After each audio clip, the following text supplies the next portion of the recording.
A family vanishes from a Texas motel room in 1989. No bodies, no signs of struggle, just a mirror, and a clock frozen at 3:17 a.m. For decades, the case was buried. Until now. What if room 217 was never just a room? What if it was a door, and someone, or something, has been waiting on the other side ever since? This is the story of a pattern hidden across decades, disappearances no one connected, and a truth no one was meant to find. If you're brave enough to look closer, hit subscribe. September 7th, 1989. Location: Whispering Pines Motel, Kilgrave, Texas. The cicadas screamed louder than the sirens. Kilgrave was the kind of town you drove through with your windows up and your gas tank full. Just enough dust to suggest decay, just enough silence to make you uneasy. It wasn't on most maps, and if it was, it would be under a smudge of sun-faded ink, caught between nowhere and forgotten. At 11:48 p.m., a truck driver named Hank Travers pulled into the Whispering Pines Motel after a brutal haul from El Paso. He parked his rig crooked, killed the engine, and blinked at the neon sign, half-lit, flickering, the G in whispering out completely. A pine tree leaned sideways in the gravel lot as if trying to escape. The manager didn't answer the bell, so Hank helped himself to the guest registry. One dusty key hung from a crooked hook behind the desk. Room 217. All other slots were empty. He took it. It wasn't until morning, when the sun pushed shadows under the peeling green trim of the motel roof, that he noticed it. The door to room 217 had been ajar when he arrived. He chalked it up to poor maintenance. Inside was clean enough. Cold bed, no toothpaste, a sea still running. But the mirror above the dresser had something smeared across it. Faint, red-brown, flaking at the edges. He assumed it was rust, or maybe a kid with ketchup fingers. But it was a drawing. A child's. Stick figures. 4 of them. 1 tall, 1 medium, 2 small. All 4 had X's where their eyes should have been. He didn't say anything. He just locked the door behind him, handed the key back to a sleepy-eyed clerk who didn't ask his name, and drove out of Kilgrave before the morning fog could clear. 2 weeks later, the Allen family, Joel, Renee, and their 2 kids, were reported missing by a sister in Lubbock. They had last been seen checking into room 217. They never checked out. August 16th, 2024. Location: Kilgrave, Texas. Whispering Pines Motel. Abandoned. The air was thick with the scent of rust and decaying wood, layered over something more elusive. Age, perhaps. Or memory. Tessa Lowell stepped over the fallen "No Trespassing" sign, her boots crunching gravel as the Whispering Pines Motel rose before her. The structure sagged beneath decades of sun, wind, and indifference. Faded green paint clung to warped siding. Window panes stared back, empty and cracked. The neon sign overhead, once cheerful, now blinked sporadically, spelling only "Wisp." Pines. The rest was dead glass. She adjusted the harness of her shoulder-mounted camera and turned slightly toward her crew. "Keep your levels steady. I want everything on tape from the moment we cross the threshold." Behind her, Nate Ortega scanned the perimeter with his boom mic raised. "This place looks like it wants to cave in on us." "That's the charm," she said. "Rotting history always films well." They were 20 miles outside of Kilgrave, a speck on the map northwest of Austin that hadn't seen fresh development since the early 90s. No Starbucks, no police station, barely even a gas station. It was the kind of town that didn't ask questions, and the perfect setting for a mystery that refused to die. Tessa approached the office first. The door was locked, but the glass had long since been punched out. She reached through, undid the latch, and pushed it open. A gust of hot air followed them inside. Dust coated everything: the desk, the lamp, the wall of hanging keys. Most slots were empty. Only one remained. Room 217. Her hand hovered just beneath the key tag. She didn't touch it. "This is where they stayed," she murmured. "Joel and Renee Allen. They're 2 kids. Checked in on September 7th, 1989. Paid for 2 nights. Never checked out." Nate shifted behind her, already sweating. "And no one noticed they were missing for how long?" 14 days, until Renee's sister in Lubbock called in a missing persons report. Tessa turned to face the camera, blinking against the glare from a broken front window. Whispering Pines was almost full that weekend, but no one remembered hearing anything strange. No one remembered the kids. The family simply vanished. Outside, the wind picked up, sending dust spiraling across the lot. They made their way down the long row of rooms until they stood before the weather-warped door of 217. The frame was cracked, the brass room number barely hanging on. Tessa paused, then pushed the door open slowly. The hinges gave a hollow groan as the room revealed itself. Inside, the air was still, stale. Time had done its work. The bed frame sat splintered, the mattress long gone. Wallpaper peeled from the corners like dead skin. A broken rotary phone hung crooked on the wall beside the door. The ceiling had partially collapsed over the dresser. Near the foot of the bed was a child's sneaker, white with faded red trim. Next to it, an unrecognizable blob of crayon, melted into the carpet by heat or time. Nate cursed under his breath. "You sure we're supposed to be in here? Structurally?" Tessa ignored him. Her attention had locked on the dresser mirror still mounted to the far wall. Remarkably, it was intact, and it wasn't empty. There, faint but unmistakable, smeared across the glass, were 4 stick figures. Red-brown, dried, 1 tall, 1 medium, 2 small, each with an X scratched through where the eyes would have been.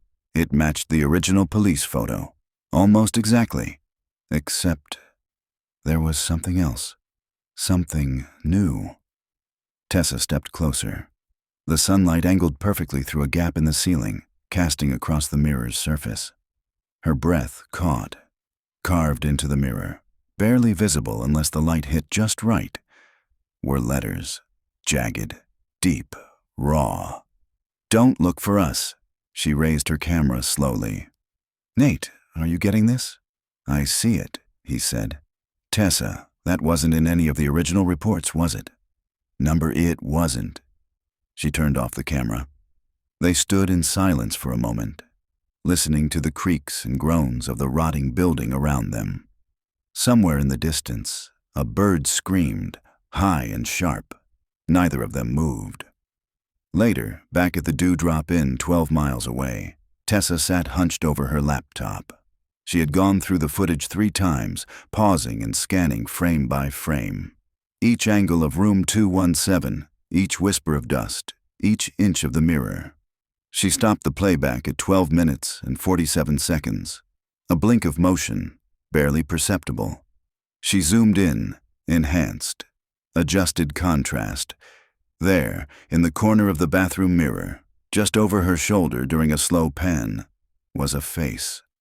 Pale, childlike, watching. She blinked, leaned forward, hit pause again. The face didn't belong to either of them. Her breath slowed.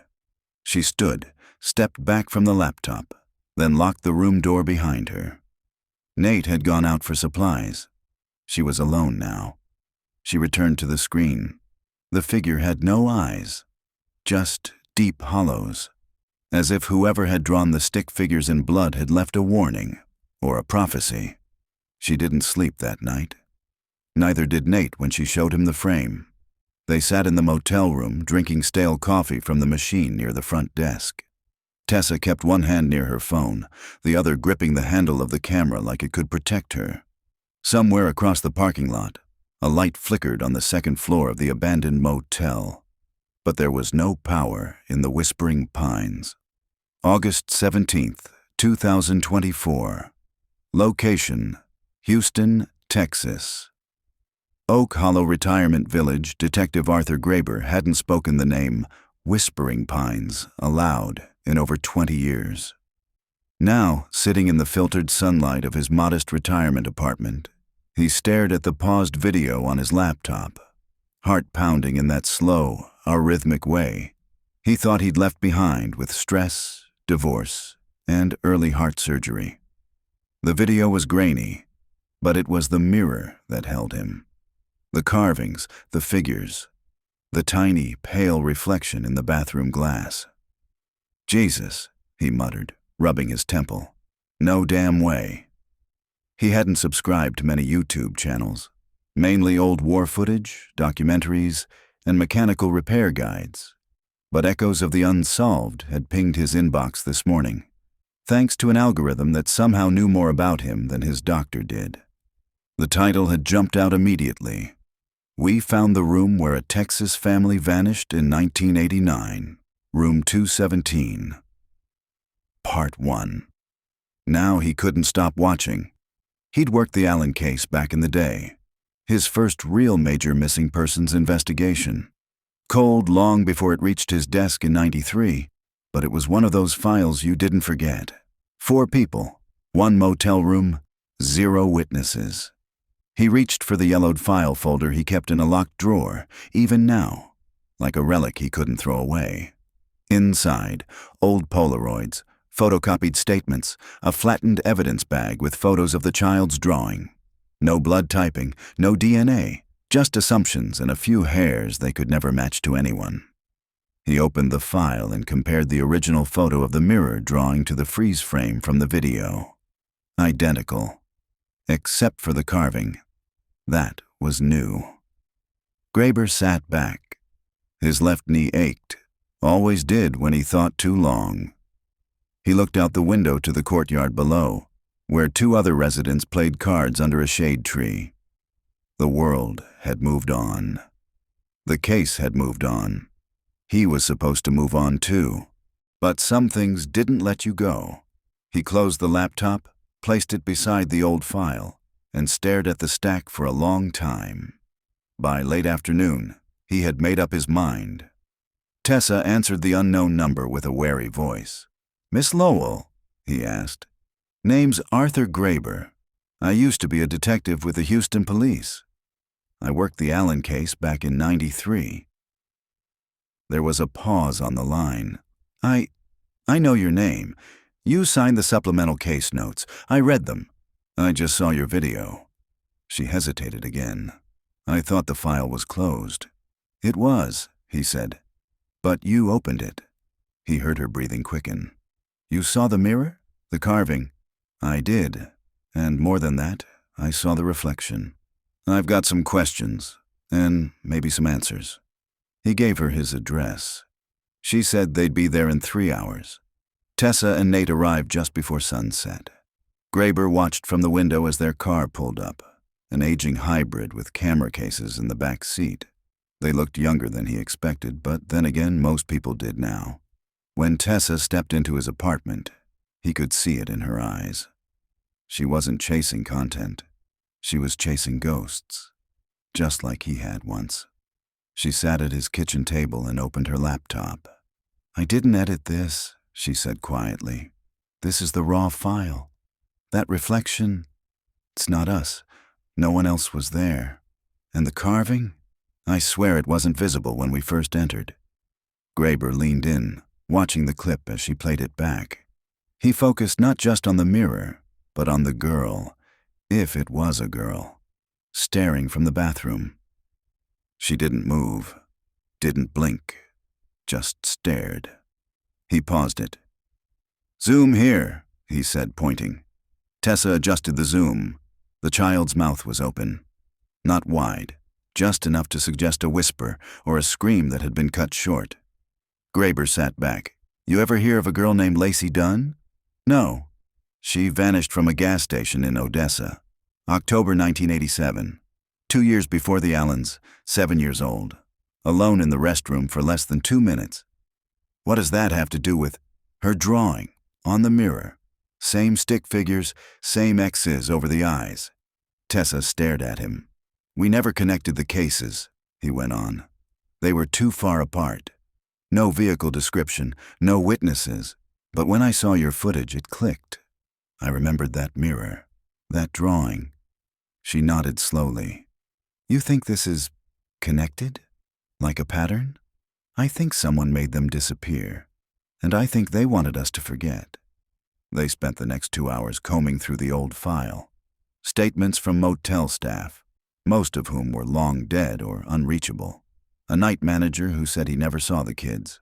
A cleaning lady who remembered a spilled drink but not the guests. Nothing helpful. But then Tessa pulled something out of her backpack. It was a small envelope. Inside, a photo. This was mailed to my mother in 1991, she said. No return address. She tucked it into the same shoebox where she kept the news clipping. I found it after she passed. Graber studied the photo. It was grainy, slightly torn at the corner. But the image was clear enough. A young girl standing beside a payphone, dirty hair, wide eyes, her shirt, oversized, unfamiliar. Behind her, a signpost for a rest stop on Highway 287. A blurred figure just stepping out of frame. This looks like Hope Allen, he said, voice barely above a whisper. Tessa nodded. I compared it to school photos. It's her. At least, I think it is. Graber's hands trembled as he set the photo down. For the first time in 30 years, the silence around room 217 had cracked open, and something was leaking through. August 18th, 2024. Location: Odessa, Texas, former site of Sonoco gas station. The lot was empty now. A cracked slab of concrete and a sun-faded closed sign still clung to a rusted fence post, the only marker left where the old Sonoco station once stood. The highway ran just past it, a slow, dull ribbon of faded asphalt baking in the sun. Heat shimmered in waves off the pavement. Tessa shielded her eyes as she stepped out of the car. Nate behind her, gear bag in hand. This is where she vanished? Nate asked. According to the report, Tessa replied, scanning the area with her camera. Lacey Dunn, October 21st, 1987, 7 years old, in the bathroom alone for 2 minutes. Her mother came out of the restroom and she was just gone. And the mirror? In the women's restroom, drawing was found the next morning by the owner. One tall stick figure, one small, eyes X'd out. They crossed the gravel lot. Most of the structure had been bulldozed years ago, but the bathroom walls remained. Graffiti-covered cinder blocks, gaping roof, weeds growing through the tiles. It smelled of dry earth and rust. Inside, the old mirror was long gone. Only the outline of its frame remained on the stained wall. Tessa filmed slowly, capturing the decay. She moved toward the corner where the drawing had allegedly been found, according to the long-buried police file Graber had shown her last night. This is where it started, she said softly, more to herself than to the mic. 2 years before room 217. But the same hand, same message, same vanishing act. A hollow wind blew through the broken wall. She knelt down. Something caught her eye beneath the tile.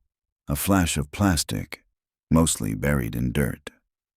She reached in, fingers brushing something cool and thin. A cassette tape. Nate crouched beside her. You're kidding. Tessa turned it over. The label was handwritten in smudged ink. Forgetting is safer. Back at the motel that evening, Tessa set up a cassette player she'd borrowed from a local thrift store. Graber was on speakerphone. Don't fast forward, he warned. Let it play through. Old tapes degrade. You might only get one full pass. The tape crackled to life. A soft hiss, then a voice. Male, calm, slightly distorted. If you're hearing this, then you found one of the places. I didn't want to do this, but someone has to remember. Someone has to see it. It started earlier than they think. Not just the Allens, not just Lacey Dunn. They were practicing, perfecting. Tessa exchanged a glance with Nate. It's not random. It's not just one person. It's a pattern. and it follows the same path. Small towns, isolated exits, single-story motels. Look for the broken clocks. They always leave the clocks broken. Silence. Then the tape clicked, auto-flipped, and continued. Room 217 wasn't the first. It wasn't the last. You think you're making a documentary, but this isn't just a story. It's a door, and once it opens, another click. Then static. That was it. Tessa sat back. The air in the motel room felt heavier than before. Nate reached over and stopped the player. That was recent, she said finally. That voice. That wasn't recorded in the 80s. Graeber's voice crackled through the speaker. You're right. That cassette stock wasn't even manufactured until 2006. So someone planted it? Nate asked. Or left it knowing someone would come? Graeber replied. Someone who wants the truth out, but only part of it. Tessa opened her notebook. There was something the voice had said that stuck in her brain like a splinter. Look for the broken clocks. She flipped back through her notes, then tapped the photo of room 217, the raw still frame she'd taken from their footage. She zoomed in on the dresser. The alarm clock. It was there, obscured, but visible. Frozen at 3:17. Nate pulled up the photo from the Odessa police file. The gas station bathroom had a clock mounted on the wall in the upper corner. 3:17. Tessa didn't breathe for a moment. They're marking the time, she said. Same time, different places, years apart. Graeber was silent for several long seconds. I need to send you something, he said at last. It's from a case I never closed. It never went public. I buried it because it made no sense. Where? Tessa asked. Wichita Falls, 1992. A boy. Motel bathroom. Same drawing. Same time. Tessa's fingers curled around the notebook, knuckles white.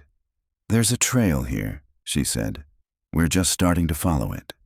That night, she lay awake, the cassette voice echoing in her ears. This isn't just a story. It's a door. And she had opened it. August 20th, 2024. Location, Wichita Falls, Texas. Green River Motel, closed, foreclosed property. It was nearly dusk by the time they reached the outskirts of Wichita Falls.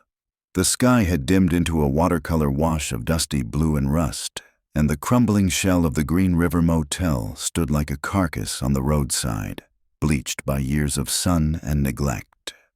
Tessa pulled the car onto the cracked driveway and parked beneath what remained of the entrance awning. The sign above them had collapsed inward. The word green shattered completely. All that remained was a sunburnt river, hanging by 2 screws and a prayer. Nate stepped out first. Tell me again why we don't wait until morning. Because the trail's still warm, Tessa replied, grabbing her flashlight and shoulder rig. And because this place is scheduled for demolition next week. She retrieved the printed case file Graeber had emailed the night before, a never-public report from 1992. A missing boy, 7 years old. Name, Owen Laird. Disappeared from the Green River Motel's public restroom while his father filled out paperwork in the office. The case was quietly shelved. No press coverage, no alerts beyond the local precinct. But Graeber had recognized the telltale signs even then. The same eerie drawing. Same missing time frame. The clock in the restroom stopped at 3:17. They made their way through the skeletal hallway. The air was heavy, scented with mildew and age. Vines had broken through the window frames, snaking through the drywall. The building exhaled faint creaks with every step. The restroom was located in a side corridor between rooms 104 and 105. The door stood partially open, hinges rusted. Tessa stepped inside first. The tiles were the same institutional green-gray that lined most roadside restrooms from the era, but here they were stained dark in patches. The mirror above the sink was shattered, but enough shards remained to reflect jagged pieces of the room. Nate stepped in behind her. Think it's still here? Not what we're looking for. she said, scanning the walls. But maybe what was left behind. Tessa crouched near the far stall, lifting a broken piece of linoleum. Her flashlight glinted off something metallic, a small brass button. A child's. She bagged it. Then, just behind the water-damaged cabinet, she saw it. A piece of masking tape, old and curled at the corners, stuck to the wall. A message, in black marker, faded but still legible. He said the clocks aren't real. Her blood chilled. She stepped back, stared at the message. That voice from the cassette echoed again in her head. This isn't just a story. It's a door. Someone's been here, she said quietly. Leaving markers. Nate pointed his light upward. There's something behind the vent. She climbed onto the rusted toilet tank and reached up. Her fingers scraped metal, then something soft. A plastic bag. Inside, an envelope, yellowed. Dated, May 7th, 1993. It was addressed only with a name, Graber. They opened it back at the motel. Inside the envelope were 4 photographs, all Polaroids, all blurred at the edges but intact. The first, a motel hallway. Could be anywhere. The second, a child's drawing, stick figures again, this time 5 of them. The 5th figure smaller than the rest. The third, a reflection of a girl in a bathroom mirror, just her face, no eyes. The 4th, a wristwatch, broken, the hands frozen. At 3:17, there was no note, no explanation. Tessa held the photos in silence, her eyes lingering on the drawing. 5 figures, Nate said. That's new. Tessa nodded. Someone added themselves, or someone else. They called Graber immediately. He answered on the second ring, voice gravelly and sharp. You found it. You knew it was there, she said. I didn't. I hoped, he said. Back in '93, I got a phone call at 3:17 in the morning. No voice. Just a whisper. It's not over. A few days later, someone broke into my apartment. Took nothing, left no sign, except for that tape over my bathroom mirror. He said the clocks aren't real. Tessa's heart kicked against her ribs. So why didn't you report it? I tried. No one listened. They thought I was going under. I think they wanted me to. So I shelved the file. But I never forgot. She looked at the 5th stick figure again.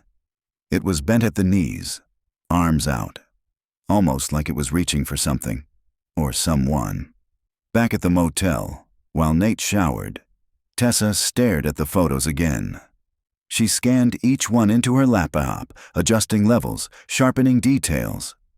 On the 3rd photo, the bathroom reflection, she zoomed in to the edge of the mirror frame. There were numbers, carved faintly into the glass. 217. She didn't sleep. August 22nd, 2024. Location, Lubbock, Texas. Valley Pine Adult Care Center. The woman in room 14 hadn't spoken about 1986 in 37 years.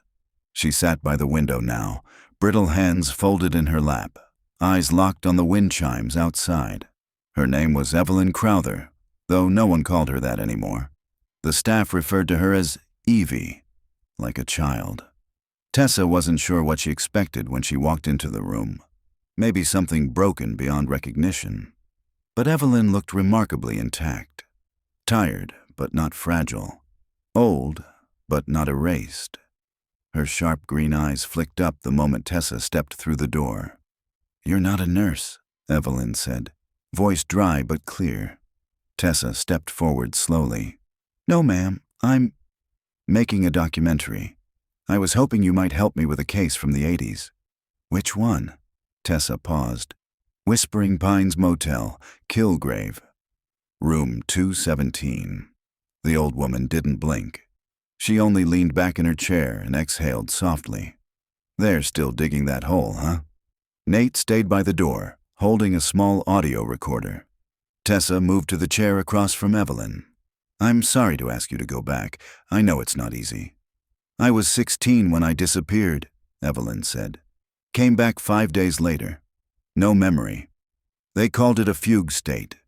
Psychiatrists said it was a breakdown brought on by grief, hormones, trauma. But I wasn't grieving. I wasn't broken. Where were you? Tessa asked. Kilgrave, Evelyn said. Not the same motel. The one across the highway. The Pine Side Motor Inn. It's gone now. Burned down in '89. But I was there. Room 12. Do you remember what happened? I remember the mirror. Evelyn turned slowly toward the window. Her eyes lost focus. There was a girl inside it, she said. She didn't move like I did. She was a beat behind. She looked like me, but not me. She watched. Always watched. Tessa swallowed. Did you ever see anything else? Drawings, clocks? The old woman nodded. The clock on the nightstand was shattered when I woke up, but it was still ticking, loud, over and over, just ticking like a heartbeat. I smashed it. That's the first thing I remember doing. Then I ran. Do you remember the time? Evelyn turned her gaze back to Tessa, and for a moment, her voice sharpened. 3:17. Tessa looked down at her notes. Why didn't you tell anyone back then? I did. They didn't believe me. My parents thought I made it up for attention. The police thought I'd run away with a boy. They made me doubt myself. After a while, I started to believe I had made it up.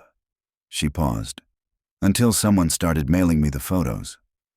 Tessa's pen froze. Evelyn reached beneath the cushion of her chair and pulled out a shoebox. Inside, faded Polaroids, some wrapped in wax paper, others stacked loosely. She handed the top one to Tessa. A motel mirror, stick figures, 5 of them, one with an arm extended. That started coming every year on the anniversary, Evelyn said.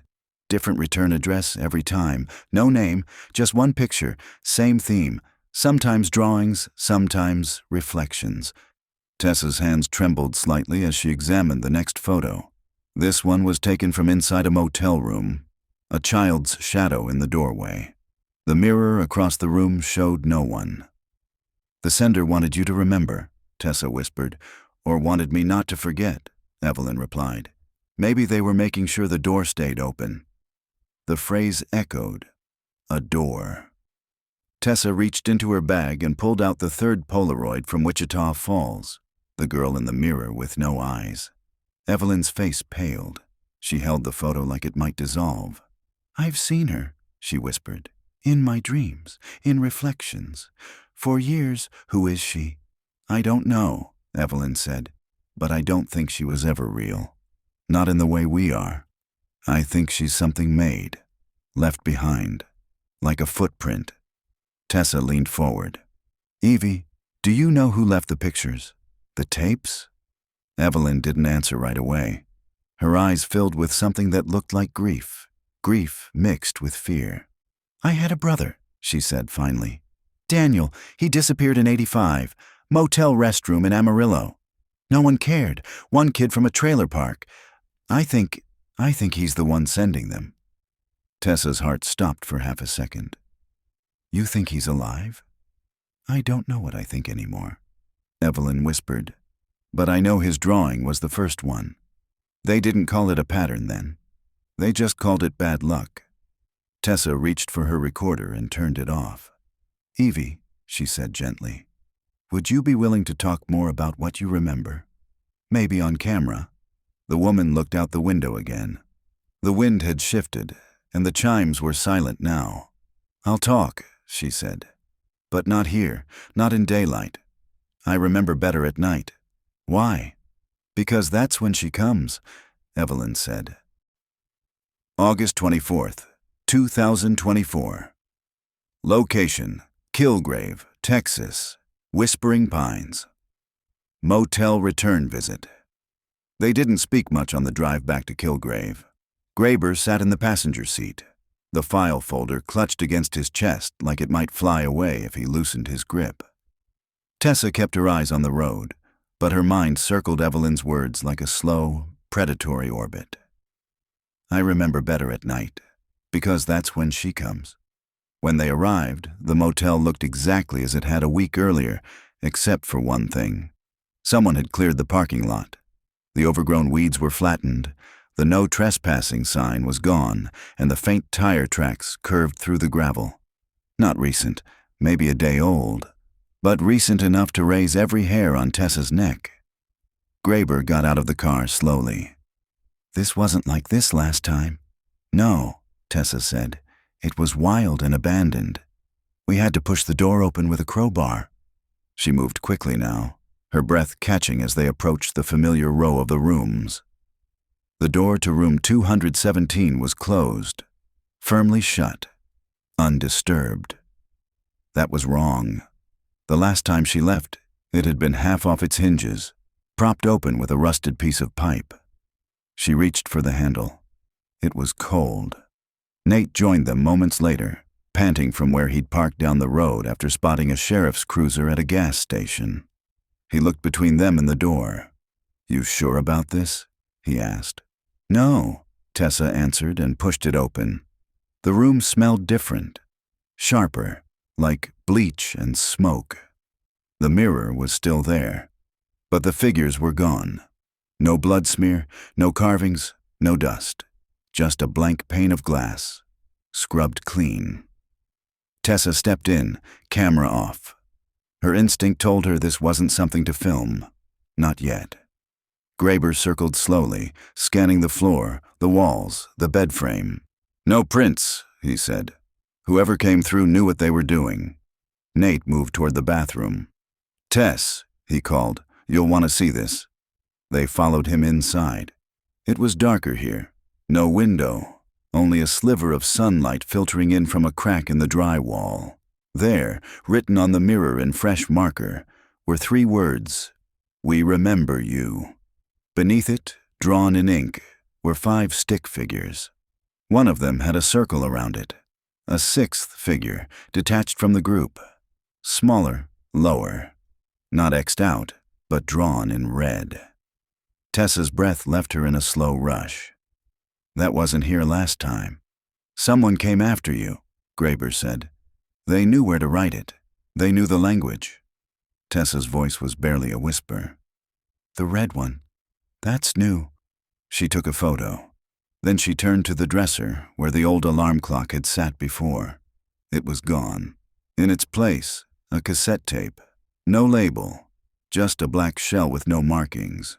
She picked it up with gloved fingers and slipped it into a fresh evidence bag. Graber raised an eyebrow. "Same type as the one you found in Odessa. Same make, same decade." "Someone wants you to hear something," he said. "No," Tessa said. "Someone wants us to remember something." They left the room in silence, locking the door behind them out of some instinctual reverence, as if disturbing it further might provoke something that didn't forgive easily. Back at the car, Tessa popped the cassette into the portable player. The tape began with silence, then static, then a voice. Familiar. "If you're back at the Pines, it means it's still moving. I hoped it would stop with me. I tried to bury it. The photos, the times, but she follows the ones who look too close." Another hiss of static. Room 217 was never a place. It was a number, a signal, a way to mark where they succeeded. Graber closed his eyes. "That's Daniel Crowther." Tessa nodded. The voice continued. "They tried to make me forget. Gave me new names, new addresses. But I kept going back. Every motel I could find. I found them. The drawings, the clocks, the ones who came before." The static grew heavier now, warbling. "She watches through the glass. She isn't what we think. She doesn't age, doesn't die. She just waits." Then, faintly, there was a sound behind the voice. A woman. Weeping. But it wasn't close. It was far off, as if in another room, another world. Muffled, but rising in pitch.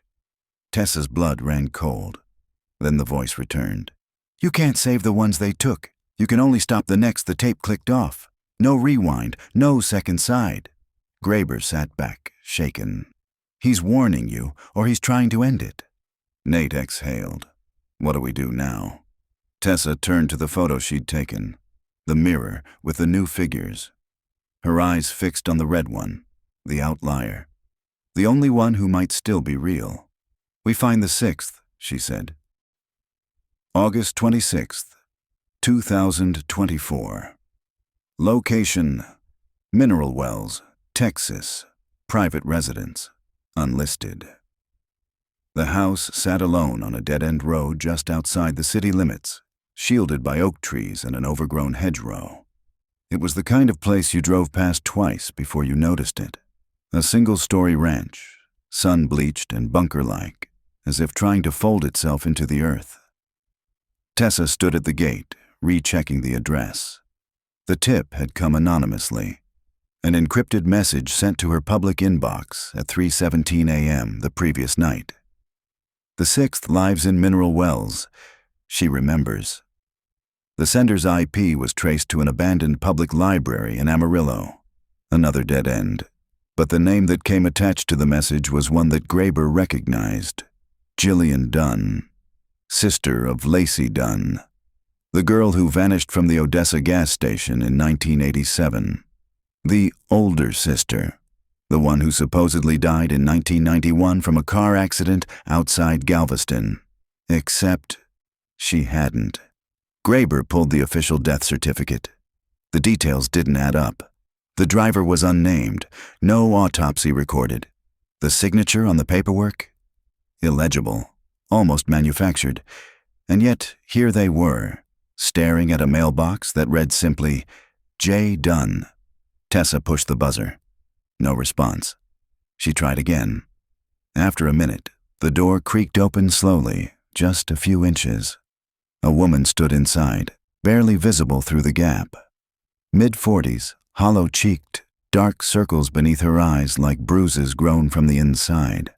She stared without blinking. "You're here for her," the woman said. Tessa swallowed. "Jillian?"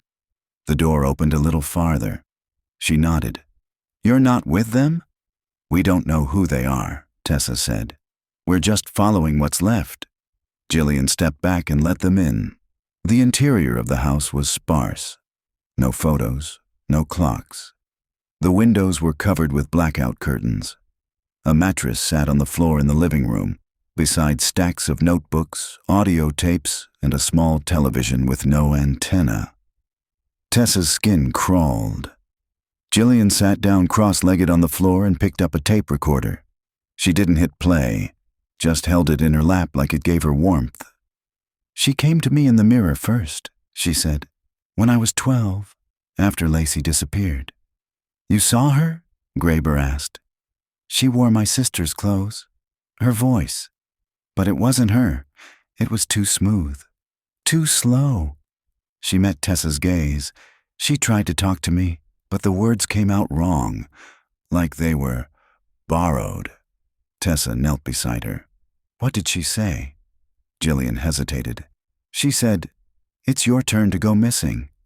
The silence that followed was suffocating. Nate shifted uneasily near the hallway, scanning the surroundings. "Why fake your death?" Graber asked gently. "Because I didn't want her to find me again," Jillian whispered. "Because every time someone remembers, she wakes up a little more." She handed Tessa a notebook. Inside were sketches, hundreds of them. Mirrors, motel rooms, faces, stick figures over and over, some with 6, some with 7, some with none, and a crude floor plan. Tessa studied it. "What is this?" "It's how they built the pattern," Jillian said. "Not just locations. A shape," she pointed to the map. "Dots spread across Texas and into parts of Oklahoma and New Mexico. Every motel, every restroom, every missing person forms one point." "Look closer." Tessa did. The dots weren't random.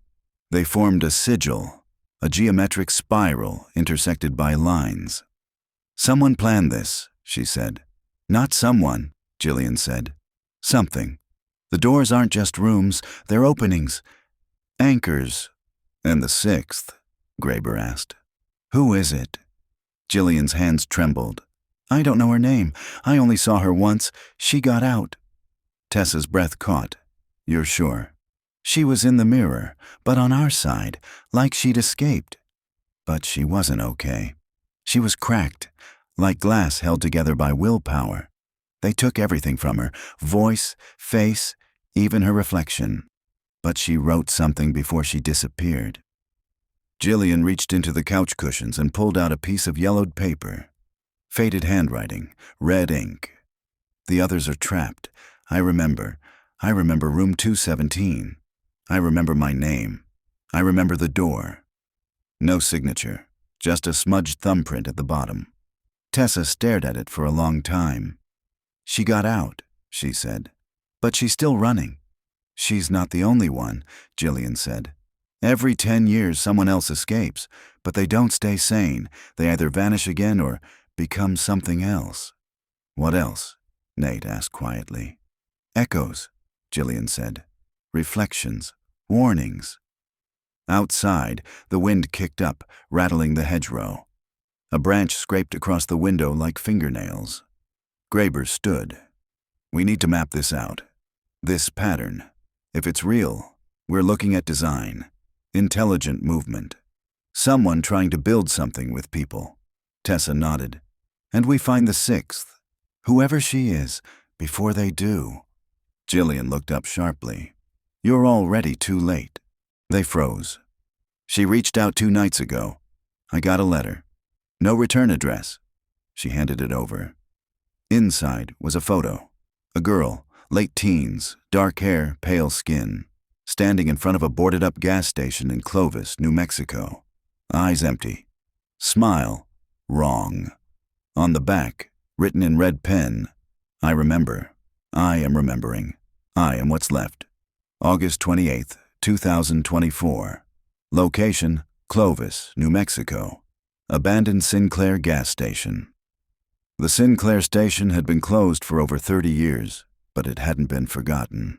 The building stood on the outskirts of Clovis, its cracked green dinosaur sign still towering above the highway like a fossilized warning. Weeds sprouted through the pavement, and the windows had been boarded up so long ago that the nails were rusted into the wood. Tessa stared up at the facade. The photo from Jillian's envelope had been taken here, this exact place. Same sign, same flaking paint, same boarded-up window to the left of the door. Someone staged it, Nate said quietly. To send a message. Tessa shook her head. No, they wanted to be found. Graber was already halfway across the lot, scanning the building's perimeter. He'd been quiet since Mineral Wells. Haunted, somehow, like pieces of something long suppressed were starting to shift inside him. Over here, he called. Tessa and Nate jogged over. Graber was kneeling near the wall beside the restroom entrance. There, scratched into the stucco, were faint words. Deep but faded, like they'd been carved with something dull. I remember, room 217. Below it, I am what's left. The same message from the back of the photo. Tessa's fingers brushed the letters. They were real, carved by hand. I think she was here, she whispered. They pried open the boarded entrance using a crowbar and stepped into the darkened station. The interior had been gutted decades ago. No shelves, no register, just peeling paint and scattered debris. Dust danced in the light shafts that cut through gaps in the boards. Nate swept the flashlight slowly across the floor, landing on an odd shape in the far wall. A square outline, seamless, almost invisible, except for the corner which had started to peel. A false panel. Graber stepped forward. She left something. They pried the panel off. Behind it, wrapped in layers of cloth, was a camcorder, late 90s model, heavy, magnetic tape. Beside it, a battery pack, 2 spent cassettes, 1 fresh. Tessa knelt and opened the compartment. A tape was inside, labeled in shaky handwriting, "Play me first." They returned to the motel and rigged the camcorder to play through Tessa's laptop. The footage began immediately.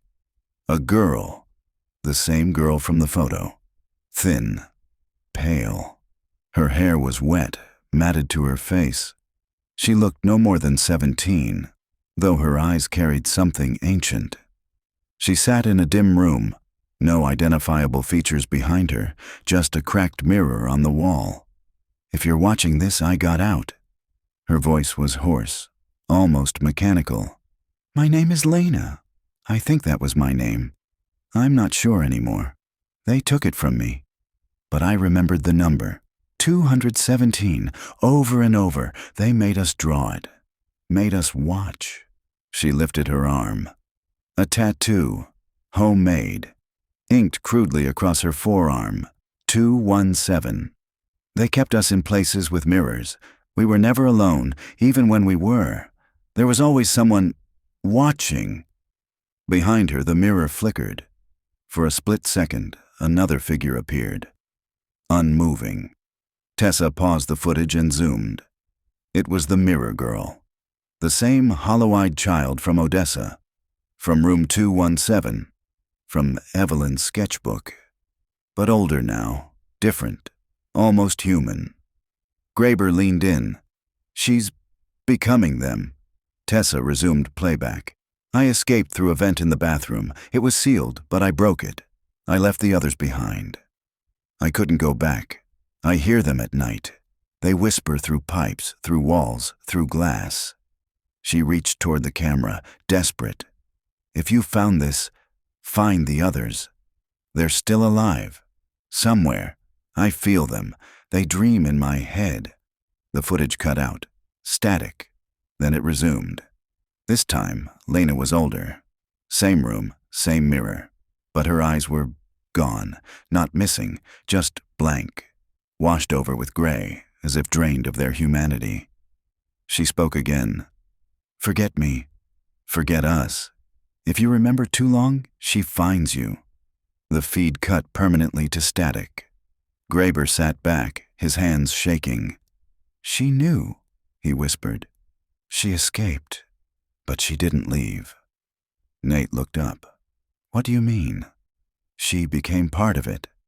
Tessa rewound the footage to the last full frame of Lena's face, then zoomed into the mirror behind her. There were more figures now, not just one, not just the child.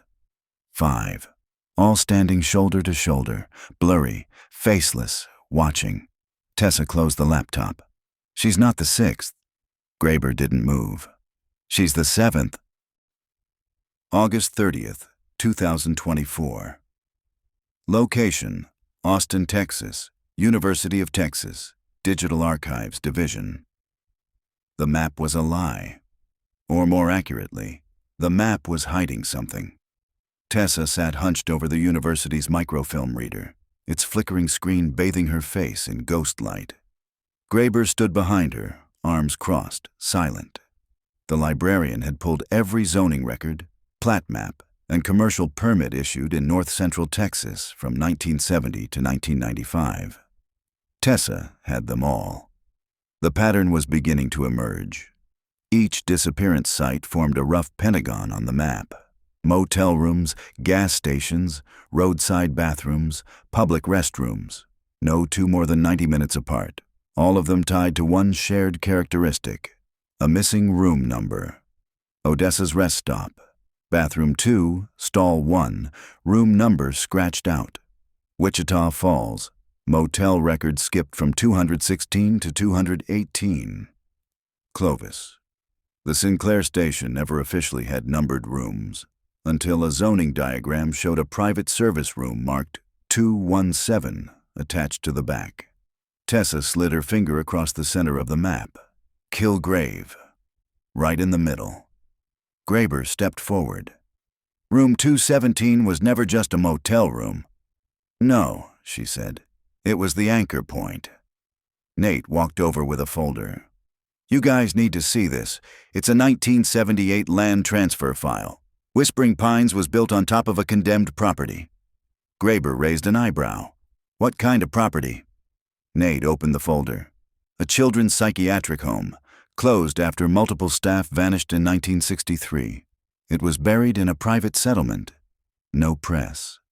Tessa leaned over the documents. The name hit her like a blow to the chest. Glass Hollow Institute for Disturbed Youth. "Glass," she whispered. "The mirrors," Graber said quietly. Glass, hollow reflections, empty people. They built Whispering Pines on the ruins, Nate added, almost like they were trying to cover it. Tessa scanned the permits. The dates lined up. 1979, psychiatric facility demolished. 1980, motel constructed. 1989, Allen family disappears. 1993, Whispering Pines closes. 1999, property zoned as inactive. No one had touched it since, but there was one more entry at the bottom of the file. 2015, structural reinforcement, partial excavation, private funding, no listed contractor. Tessa's heart skipped. Someone dug beneath it. Graber leaned over. Someone went back. They drove through the night, arriving in Kilgrave just after 3 a.m. The town was dark, abandoned, as if everyone had left while they were gone. Whispering Pines stood quiet beneath the moonlight. They parked across the road this time, lights off. No need to announce their presence. Whoever had been here before might still be watching. They crossed the lot and headed straight for room 217. The door opened before they touched it. The room was empty, stripped bare, the mirror gone, the dresser gone, floorboards pried up. "What the hell?" Nate whispered. "Check the floor," Graber said, already crouching. His flashlight traced the seams in the plywood. A square cutout, freshly sealed. They pried it up. Below was a hatch, metal, rusted, but intact. A stairwell descended into darkness. Graber went first. The air changed the moment they dropped below ground. Cooler, still, like entering a forgotten church. The staircase ended in a concrete hallway, low-ceilinged, reinforced. Metal walls. Graber swept the beam across old tiles and lead piping. "This is pre-60s architecture," he muttered. "This is glass hollow." They moved cautiously. 10 feet in, the hallway turned. A mirror hung on the far wall. Tessa stopped. In the reflection, none of them moved. She stepped back. Their reflections did not. "Oh, God," she whispered. Nate turned off his flashlight. The reflections remained, perfectly lit. They moved on. The hallway opened into a chamber, circular, featureless. No furniture, no doors. Just a large, cracked mirror standing at the center on a rusted pedestal. And in front of it, a chair. Straps hung from its arms. A tray beneath it. A bowl. Tessa moved closer. The mirror was fogged. A message had been drawn into the condensation. 217. Then beneath it, fresh and written in what looked like blood. "She's almost through." Graber spun around. "We're not alone down here." Tessa looked back toward the hallway. There were footprints, not theirs, leading deeper. They followed them until they ended at another mirror. But this one was shattered. Only one piece remained, angled upward against the wall. In it, they saw someone standing behind them. They turned. No one. But the reflection, she was still there. The girl, older now. Lena, number not her. The eyes were completely black. Tessa dropped the flashlight. The chamber plunged into darkness.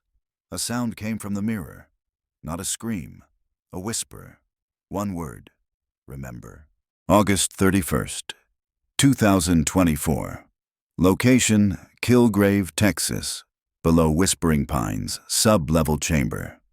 Tessa didn't remember dropping the flashlight, only the sound it made when it hit the concrete. Metal, bone, silence.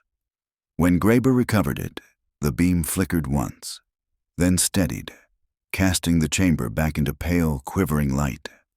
But the reflection remained. The girl was still standing in the shattered shard, one hand pressed to the glass. Her face was slack, her mouth slightly open. Her eyes were wrong, too dark, too deep. They looked like holes drilled through skin. But the most chilling part? She was wearing Tessa's clothes. "Tessa, back up," Graber said quietly. She didn't move. Because the girl in the glass moved first. Just slightly. Just enough to signal, "I'm not your reflection." Tessa stumbled backward into Nate, who caught her by the shoulders, grounding her. She blinked hard, looked back down at the shard. It was empty again. "Did you see that?" she whispered. Graber nodded once. "We all did." They stood in silence for a moment, each of them processing what couldn't be processed. Then Tessa turned slowly back to the central pedestal. The chair, the mirror, the straps. A crude plaque had been mounted to the wall above it, worn down by time. Glass hollow. Sensory therapy. Suite 4. B observation subjects 217 to 223. Below that, scratched into the wall, were dozens of names. None complete, most only initials. One, however, was circled over and over in red marker. L. Dunn. "Lacey," Tessa whispered. "They brought her here." "Not just her," Graber said. "All of them. This place isn't a prison, it's a doorframe. They brought kids here to study what comes through." He turned to Tessa. "They didn't disappear. They were made part of it." The mirrors weren't windows. They were passageways. Soft places in reality where something else could bleed through. Nate's voice broke the silence. "So, what happens if someone enters it willingly?" Tessa looked at him, horrified. Graber answered instead. "We don't know. That's the problem. Every victim was taken unwillingly, forced. But what if someone stepped in by choice?" "You'd be offering something," Tessa said. "An anchor, a name, a shape. A way for it to finally stabilize," Graber finished. Tessa turned back to the mirror. It wasn't fogged anymore. It was waiting. She walked forward. "Tessa," Nate said quickly, grabbing her wrist. "No." "She's trying to reach me," Tessa said. "She's been in the footage, the reflections, the dreams. Maybe she is me. Or maybe she's what I become." Nate's grip tightened. "We don't know what's behind that thing. You step through, you don't come back." "She's not stepping through," Graber said. They both turned. "I am." It was the first time Graber had looked certain in days. "I started this case 30 years ago," he said. "I buried the files, ignored the patterns. Maybe I made it worse by walking away." Tessa shook her head. "Number, you've helped more than anyone. You found the links. But I never paid the price," Graber said. "They all vanished. I got to grow old. That's not balance." He stepped toward the mirror. The closer he got, the more the surface began to ripple, as if it recognized him. Nate moved between them. "You don't have to do this." "I think I already did," Graber said softly. "That first time I opened the Allen file, I heard the whisper in the evidence room. The clock stopped at 3:17. I didn't listen." He touched the mirror. It didn't resist. Instead, it bent inward around his hand, like water. He looked back at Tessa one last time. "Tell them the truth." Then he stepped forward and vanished. No flash, no sound, no drama, just absence. Tessa rushed to the mirror. It was solid again, no ripple, just her reflection. No Graber, no girl, just her, and the faint sound of a ticking clock behind the glass. Back on the surface, the motel looked smaller than before. Quiet, hollow. Tessa sat on the hood of the car as the sun rose, hands shaking. "He went in," Nate said beside her. She nodded. "I don't think we'll ever see him again." "We have to go public," he said. "Everything, the tapes, the names, the pattern, the footage from down there." Tessa stared toward the motel's rotting sign. "I don't know if people will believe it," she said. "But maybe they're not supposed to." He looked at her. "Then why tell the story at all?" "Because someone else will find room 217 one day," she said. "And I want them to know what it really is." She opened her laptop and began uploading. Footage of the basement, the mirror, Graber's final moment. The title? What Happened in Room 217, Final Entry. September 2nd, 2024. Location, Boonville, Arkansas. Residential home, 3:17 a.m. The boy sat cross-legged in the hallway, drawing. He was 6 years old, blonde, pale, the kind of quiet child who never quite looked anyone in the eye. His name was Elijah Crane, and he'd never spoken a full sentence in public school. But tonight, he was humming. In front of him lay a white wall, and on it, in red crayon, 5 stick figures. 1 tall, 1 small, 2 with X's for eyes. And the 5th, bent at the knees, arms raised like a puppet on invisible strings. Down the hall, a muted glow spilled from the living room where the television still played. His mother had fallen asleep on the couch, phone still open to a video she hadn't meant to watch all the way through. What happened in room 217, final entry. Published by Echoes of the Unsolved. 5.8 million views, 3 minutes, 17 seconds long. Elijah glanced back once, then continued drawing. At the bottom of the wall, just beneath the stick figures, he scrawled a number, 217. Then, slowly, he smiled. 72 hours earlier, location, Austin, Texas, Tessa's apartment. The upload had gone viral faster than Tessa expected. She'd set it to publish at midnight. By sunrise, it had passed 1 million views. By evening, it was trending worldwide. The comments came in waves. "This is fake but terrifying. Why didn't I know about this case before? That mirror footage isn't CGI. It can't be. Anyone else seeing things in reflections after watching this?" I paused at 3:17 and there's a face. I swear to God. People were debating the authenticity, of course. But more than that, they were reacting. Some skeptically, some obsessively. Some almost recognizably. Graeber had said it before stepping through the mirror. You can't save the ones they took. You can only stop the next. Now, the next were coming forward. Tessa's inbox exploded with messages, confessions, theories, links, screenshots. A former janitor from Odessa who remembered cleaning a mirror with faces behind it. A woman in Tulsa who had a recurring dream about the number 217 without ever watching the video. A nurse from Amarillo who found childlike drawings in a long abandoned psych ward, dated 1983. But one message stopped her cold. Subject line, "She's already watching."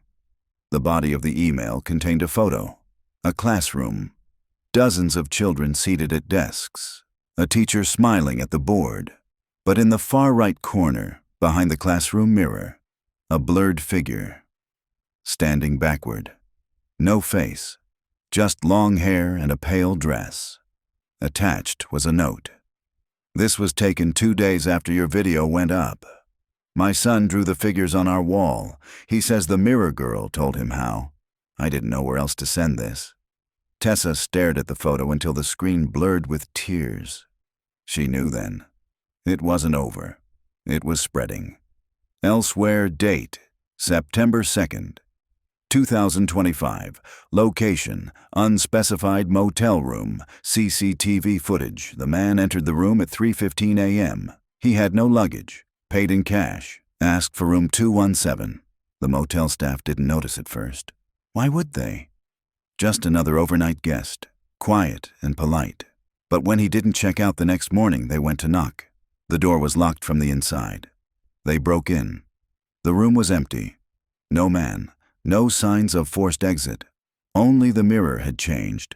On it, scrawled in condensation, "One more joined." Security footage later confirmed it. The man entered, alone. He never left. Present location, Tessa's apartment. Tessa sat at her desk, eyes bloodshot, reading through messages faster than she could respond. Nate had tried to get her to sleep, to eat, to pause. But how do you pause a door once it's open? A new message appeared. No subject, no sender. It contained only 5 words. "I remember your reflection."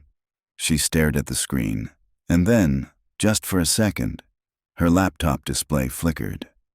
Her reflection in the black screen didn't blink, but she did. September 5th, 2024. Location, Kilgrave, Texas. Whispering Pines. One last time. The sun hadn't yet risen when Tessa parked outside the ruins of Whispering Pines. The air was heavy with that early autumn stillness, the kind that made everything feel like it was holding its breath. Nate had tried to talk her out of it, begged her even, but after the messages, the photos, and the child in Boonville, she knew this wasn't about stopping a video from spreading or a pattern from growing. It was about the mirror, about what was still behind it. She stepped out of the car and walked across the lot, flashlight in hand. This time she came alone. No cameras, no bags, no backup. Only a small mirror she carried in her jacket pocket. Evelyn's mirror. The one she'd kept hidden for decades, the one that had never broken, never fogged, never changed, until now. Tessa passed the ruined door of room 217. It hung askew, shattered from their last visit. Dust shifted beneath her boots as she stepped over the threshold. Everything was the same, and yet she could feel it. The stillness wasn't just silence. It was waiting. She descended the stairs into the underground chamber. Her breath fogged in the sudden cold, though there was no wind, no ventilation. Only the mirror. Still standing, still perfect. It shimmered as she approached, the surface rippling ever so slightly, as if it recognized her. Tessa stood before it, holding the smaller mirror in her hands like an offering. "Who are you?" she whispered. The surface bent inward, warping her reflection. Then, a voice spoke, not from the mirror, from behind her. "You already know." She turned. There, standing in the dark, was a figure. It was her, not identical, not a twin. This version of Tessa was sharper, paler. Her movements lagged by half a breath, like she was remembering them a second too late. The voice came again, layered, not just one tone, but many, all slightly misaligned. "You opened the door. Now you must close it." Tessa backed away. "What are you?" "I am the memory of everyone who was left behind. I am the girl in the mirror, the child with no eyes, the scream that never echoed." The reflection stepped closer. "And I am you." Tessa gripped Evelyn's mirror tighter. "Why me?" "Because you remembered." The walls of the chamber groaned. Cracks split along the floor like veins. The air buzzed, faintly electric. Tessa held up the mirror. "Then help me stop this." The reflection hesitated. For a moment, its face softened. "There is no stopping, only choosing." "Choosing what?" "Who stays? Who forgets? Who goes missing next?" A pulse surged through the room. The mirror behind Tessa cracked, just slightly, down the center. "You can seal the door," the voice whispered, "but you'll have to take their place." Tessa froze. One person in, one door closed. Balance. "Will it stop?" she asked. "For a while. Long enough." She looked down at Evelyn's mirror. It was fogged now. For the first time. Inside it, she saw not herself, but Graber, standing alone, watching, waiting, and behind him, the child with no eyes. Tessa exhaled. She turned back to the main mirror and stepped forward. "If I go, will they forget?" The voice didn't answer, but the mirror pulsed once, like a heartbeat. She looked back just once, then stepped into the glass, and was gone. 3 days later, September 8th, 2024. Location, online. Echoes of the Unsolved. A new video appeared on the channel. No one knew who uploaded it. No credits, no voiceover, just 3 minutes of static. Then a still image. Room 217. Empty. In the mirror, 5 figures stood. One of them turned to face the viewer. Her name was Tessa Lowell. But no one remembered her anymore. September 22nd, 2024. Location, Clovis, New Mexico. Elementary school. The boy sat quietly in the counselor's office. He was 7. Thin, nervous hands. The kind of child who watched reflections more than people. His teacher had found him sitting alone in the hallway again, tracing numbers on the tile with his finger. This time, it was the number 217. The school had called his mother. She hadn't answered. The counselor sat across from him now, offering a patient smile. "Elijah," she said gently, "you've been very quiet today. Can you tell me what you were drawing?" He shook his head. "Were they friends?" she asked. He hesitated, then nodded. She tilted her head. "How many friends?" He held up 5 fingers. "Were they with you?" she asked. His eyes flicked toward the full-length mirror on the office wall. He nodded again. The counselor turned to glance at the mirror. It was ordinary. Plain. No smudges, no cracks. But for just a moment, as she looked back toward the boy, she caught the faintest movement out of the corner of her eye. Not her reflection. Someone behind it. She blinked. It was gone. Outside, the school bell rang. The hallway filled with voices, children laughing, doors creaking open. But inside the office, everything stood still. Elijah leaned forward, one hand on the table. "Her name was Tessa," he whispered. The counselor froze. "What?" "She's in the mirror now." He looked up, and for the first time in weeks, he smiled.